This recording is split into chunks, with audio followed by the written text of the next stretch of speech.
리브롱산 위에서 양을 치던 시절, 나의 밤은 오직 별들과의 대화로 채워지곤 했습니다. 도시에 사는 사람들은 결코 알 수 없는, 세상이 잠든 뒤에야 비로소 깨어나는 푸른 정적의 시간들. 나는 이곳에서 몇 주씩 사람의 목소리 하나 듣지 못한 채 홀로 지냈습니다. 보름마다 식량을 실어다 주는 노새의 방울소리가 들릴 때까지 나의 유일한 위안은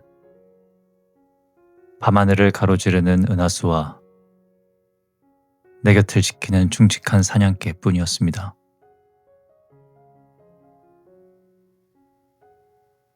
하지만 내 가슴 속에는 하늘 위에 그 어떤 별보다 더 눈부신 이름이 하나 있었습니다. 스테파네트 아가씨. 성주님의 딸인 그녀는 내가 감히 고개 들어 바라볼 수도 없는 높은 곳의 존재였습니다.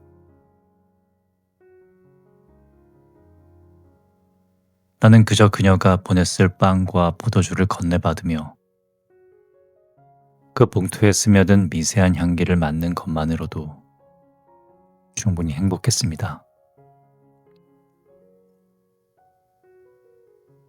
그런데 오늘 나의 고독한 산정에 믿을 수 없는 일이 일어났습니다. 강물이 불어나 길을 잃고 헤매던 스테파네트 아가씨가 내 낡은 오두막 문을 두드린 것입니다.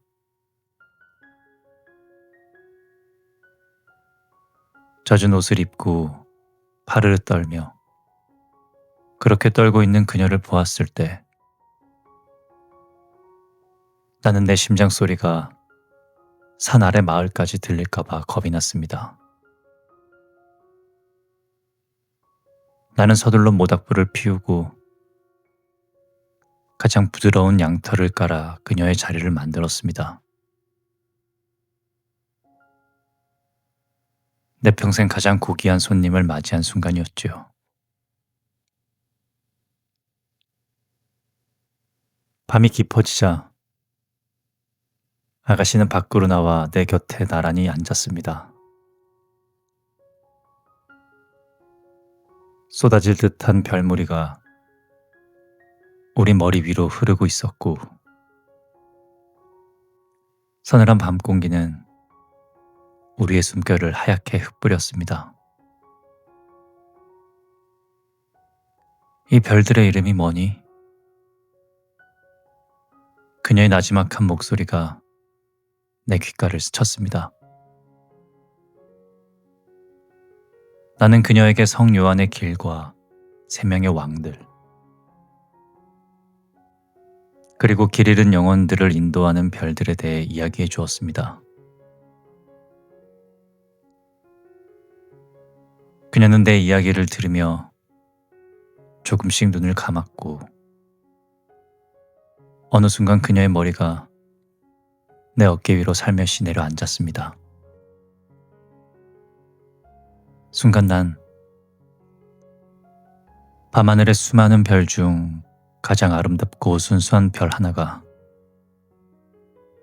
길을 잃고 지상으로 내려와 지금 내 어깨 위에서 조용히 쉬고 있다는 사실에 눈시울이 뜨거워졌습니다. 이 밤이 영원히 끝나지 않기를. 내일 아침 태양이 뜨면 이 꿈 같은 별빛이 사라질까봐 나는 밤새 잠들지 못한 채 그녀의 규칙적인 숨소리만을 지켰습니다.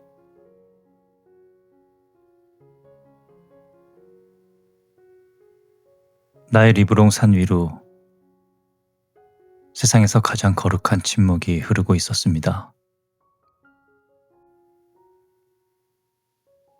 스테파네트 아가씨의 고운 숨소리가 내 어깨 위를 타고 전해졌습니다. 그녀의 머리카락 끝이 내 뺨을 스칠 때마다 나는 이 순간이 현실인지 아니면 밤하늘이 내게 준 지독한 상황인지 분간할 수 없었습니다.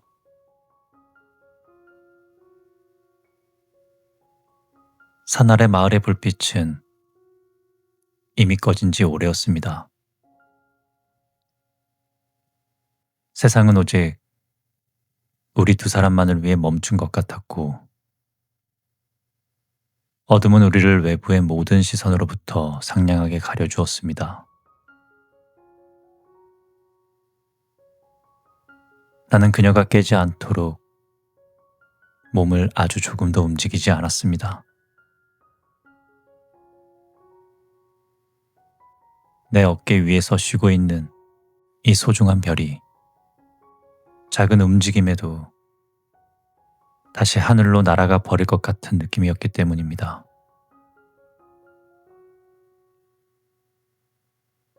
보세요, 아가씨.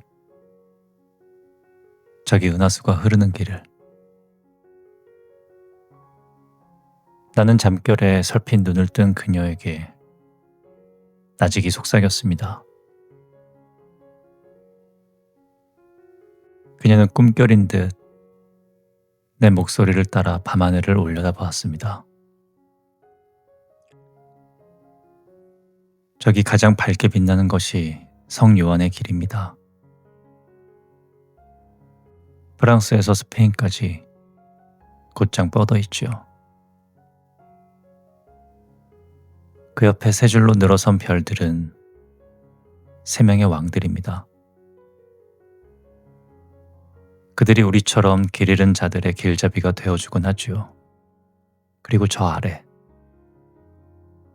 가장 낮게 뜨는 별은 길 잃은 영혼들의 눈물입니다.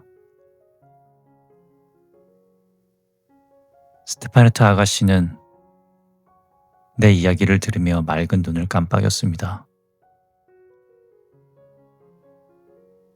그녀의 눈동자 속에서 수만 개의 별이 그대로 담겨 있었습니다. 성 안의 화려한 무도회장에서도 결코 볼 수 없었을 가장 순수하고 투명한 우주의 빛이었습니다. 양치기야, 별들도 너를 사랑하니? 그녀가 물었습니다. 그럼요. 아가씨, 별들은 서로를 향해 빛을 내뿜으며 수만 년 동안 사랑을 고백한답니다. 지금 우리 어깨 위로 쏟아지는 저 빛들도 사실은 서로를 그리워하는 별들의 간절한 속삭임일지도 모릅니다. 그녀는 다시 내 어깨에 머리를 기댔습니다. 이제 그녀는 더 이상 떨지 않았습니다. 나의 낡은 가죽 외투와 내가 들려주는 별들의 이야기가 그녀의 두려움을 잠재워 주었기 때문입니다.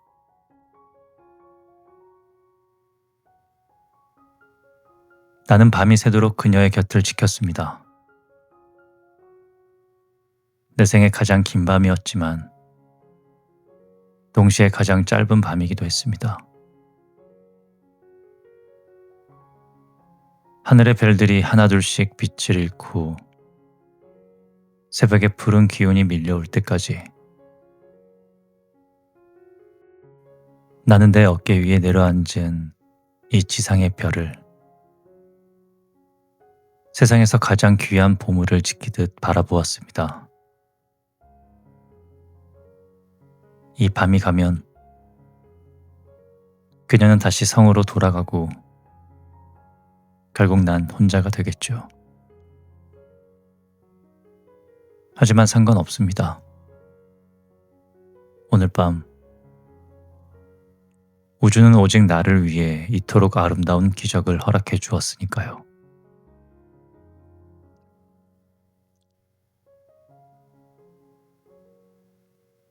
하늘의 가장 낮은 곳으로부터 푸른 빛이 번지기 시작했습니다. 밤새 우리를 지켜주던 수만 개의 별들이 하나둘씩 자취를 감추고 마침내 가장 고집스럽게 빛나던 새벽 별마저 아침 안개 속으로 몸을 숨겼습니다.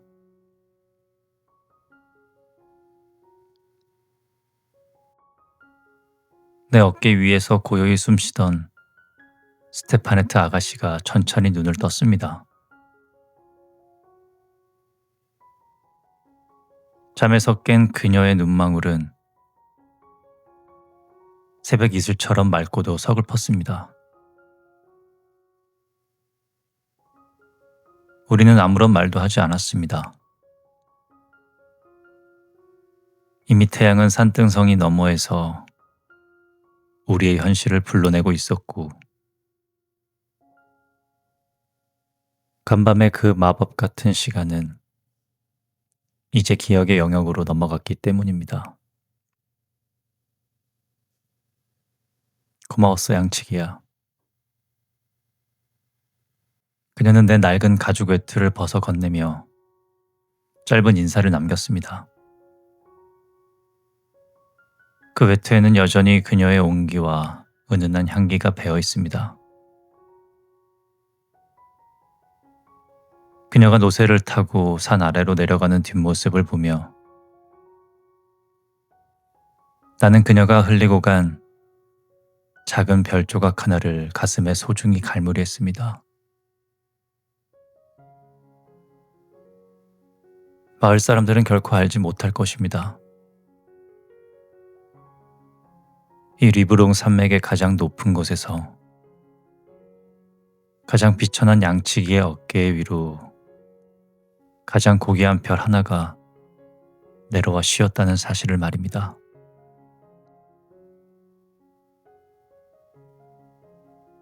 사람들은 흔히 별이 멀리 있다고 말합니다. 손에 닿지 않는 차가운 빛일 뿐이라고 말이죠. 하지만 난 알고 있습니다. 가장 빛나는 별은 하늘이 아니라 누군가의 진심 어린 어깨 위에 머문다는 것을 말입니다.